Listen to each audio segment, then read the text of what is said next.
All right, Corey. I see trucks down, for days on end. What's the cost to you when, something like that happens? It's massive. It really is. So you're talking thousands of dollars. Just some operating costs. Obviously, you're not putting money into fuel and whatnot, so you could deduct that off the top. But the revenue loss, your say $4 a mile seems to be a pretty consistent number. I know some people get more or less. And if you average 40 miles an hour, you're $160 an hour. Over the course of a week, you're $8,800 in lost revenue. Then you start adding in, well, I'm still paying the employees. I'm still paying for their benefits.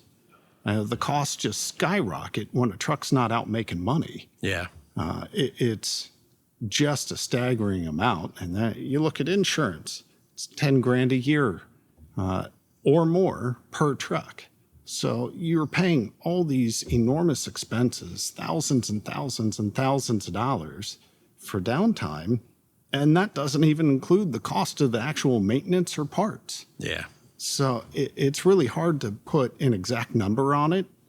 But if a truck's down for a week, realistically, you're somewhere between $8,000 and $15,000, depending on what's going on, and potentially greater than that, based on what part's actually broken as a result.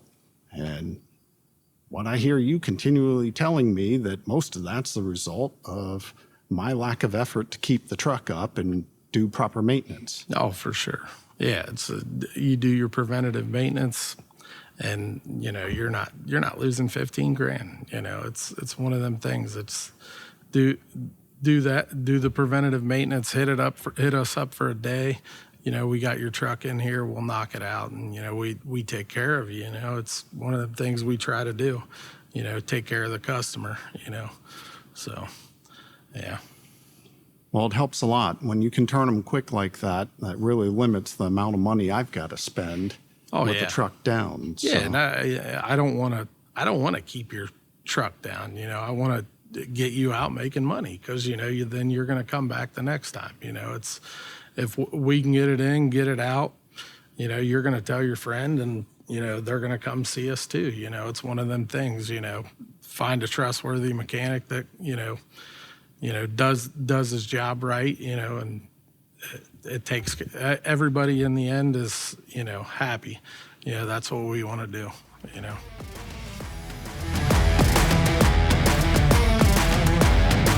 Until next time, remember, get the shit out of your engine.